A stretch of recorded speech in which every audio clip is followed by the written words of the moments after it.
Pemirsa, Menteri Keuangan Purbaya Yudhisadewa menegaskan tidak akan bertemu dan berdiskusi dengan pedagang thrifting di tengah polemik kelangsungan bisnis thrifting.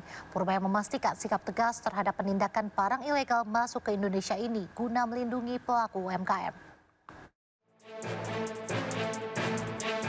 Polemik keberlangsungan bisnis thrifting di tanah air terus bergulir. Menteri Keuangan Purbaya Yudhisadewa menegaskan tidak akan bertemu dan berdiskusi dengan para pedagang thrifting. Hal ini dikarenakan Purbaya tidak memiliki permasalahan dengan para pedagang thrifting. Purbaya mengungkapkan tidak peduli dengan keberlangsungan bisnis thrifting karena barang ilegal yang masuk ke Indonesia seperti pakaian bekas tetaplah ilegal dan harus dilakukan penindakan. Purbaya memastikan sikap tegas terhadap penindakan barang ilegal masuk ke Indonesia ini guna melindungi pelaku usaha tanah air dan pasar dalam negeri. Pasalnya 90% perekonomian Indonesia disumbang oleh permintaan dari dalam negeri. Saya ingin mempertemukan Bapak dengan penjual thrifting. Bagaimana Pak pendapat Bapak? Nggak ada kasus kan? Saya posisinya kan jelas. Barang ilegal ya ilegal, itu aja. Saya diskusi nggak ada case. Apa yang mau didiskusikan? Nggak ada. Berdasarkan data Direktorat Jenderal Bea dan Cukai, sejak 2024 hingga Agustus 2025, terdapat 2.584 kasus penyelundupan pakaian bekas yang ditindak. Sementara pada 2023, operasi gabungan Bea Cukai dan Polri menghasilkan pemusnahan 7.363 bal pres senilai 80 miliar rupiah. Keinformasi lain, pemirsa, Mahkamah Agung menolak kasasi terpidana kasus pencabulan mantan kekasih Mario Dandi. Total durasi hukuman yang harus dijalani anak koruptor pajak Rafael Alun Trisambodo tersebut adalah 18 tahun penjara.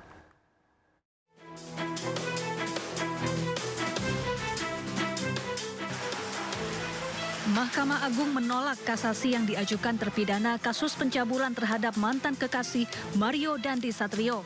Sehingga Mario Dandi tetap harus menjalani hukuman 6 tahun penjara dan denda 1 miliar rupiah, subsidiar 2 bulan kurungan.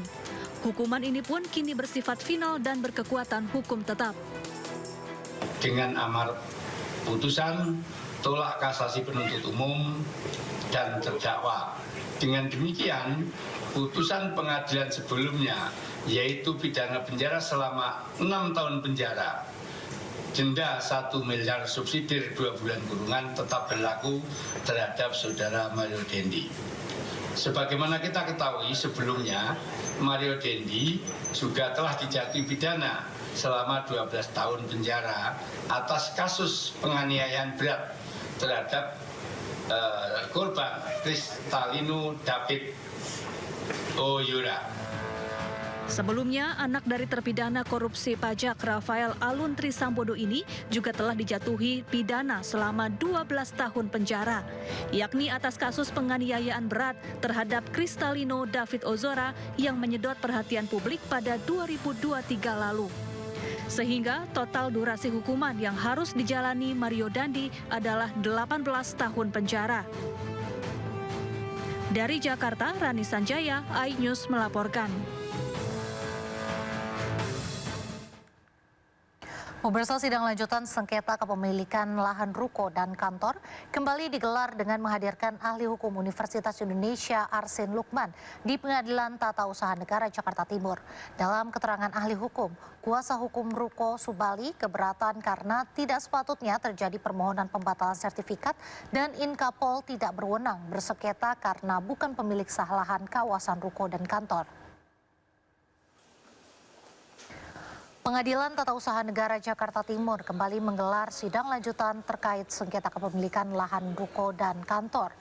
Kuasa hukum Ruko Subali merasa keberatan lantaran pihak Inkopal tidak memiliki kewenangan bersengketa karena bukan pemilik sah, yaitu tempat dirinya bersama ratusan warga yang menjalankan usaha di lahan ruko dan kantor tersebut. Selain itu juga dalam persidangan kuasa hukum Kementerian Pertahanan menitikberatkan pada perjanjian sewa-menyewa antara warga dengan Inkopal, meski pihaknya melakukan perjanjian jual-beli bukan sewa-menyewa. Oleh karenanya puluhan warga diduga terjebak dalam persoalan tersebut dengan membeli ruko dan kantor, namun hanya memiliki sertifikat yang dikeluarkan oleh Inkapol, bukan dari Badan Pertahanan Negara atau BPN. Hingga saat ini belum ada keterangan resmi dari pihak Inkapol dan Badan Pertahanan Negara atau BPN. Konvensi hak penguasaan atas tanah negara.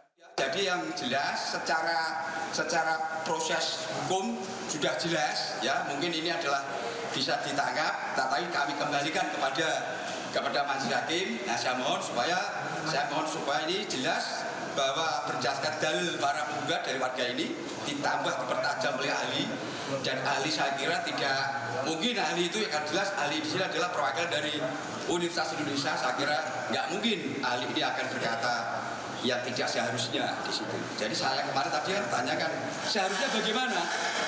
Ya, seharusnya adalah jelas tidak pakai, seharusnya adalah Pungkut, Pakantan, dan Kecamatan Tambangan. Korban banjir dan longsor terpaksa mengungsi. Bupati Mandailing Natal menetapkan status tanggap darurat bencana selama 14 hari.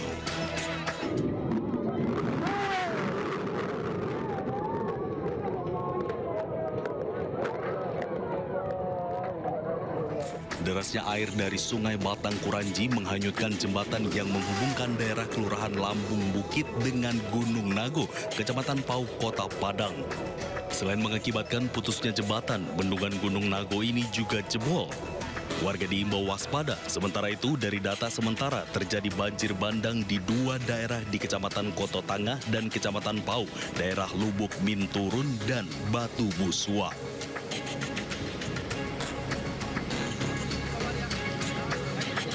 Banjir bandang juga terjadi di Sungai Batang Kuranji dan menghanyutkan sejumlah bangunan warga. Tingginya intensitas hujan yang mengguyur Kota Padang sejak Kamis pagi mengakibatkan banjir bandang di sejumlah lokasi di Kota Padang. Puluhan kepala keluarga yang berada di lokasi panik dan berusaha mengevakuasi diri secara mandiri ke atas bukit menunggu pertolongan tim SAR. Banjir masih melanda 45 desa di 8 kecamatan. Ketinggian air kian meningkat di sejumlah wilayah. Selain merendam ribuan rumah warga, banjir juga merendam sejumlah akses jalan nasional dan jalan kabupaten penghubung antar wilayah. Sejumlah fasilitas umum juga terendam banjir. Berdasarkan data BPBD Aceh Singkil, lebih dari 25.000 warga terdampak banjir. Banjir bandang masih melanda 3 provinsi ini. Warga pun diimbau untuk tetap waspada. Tim Liputan iNews melaporkan.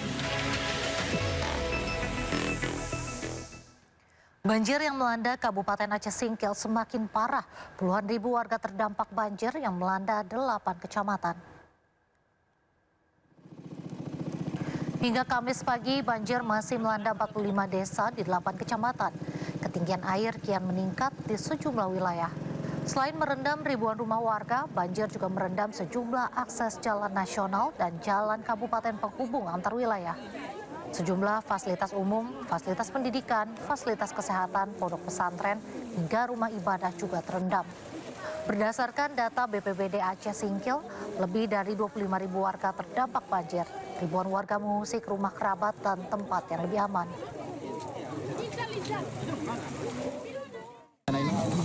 Ini sudah kita lihat bersama ya, luar biasa ini. Ini nampaknya banjirnya melebihi di tahun 2000 ini. Ya, kalau tahun 2000 kecil, ini sudah luar biasa. Jadi kami berupaya ya untuk mengatasi atas musibah ini. Ya, kita akan bekerjasama dengan BPBD dan seluruh unsur Forkopimda, Aceh Singkil, TNI, Polri untuk mengatasi banjir dan menangani orang yang mengungsi. Ya, kita akan buka itu dapur umum di setiap desa.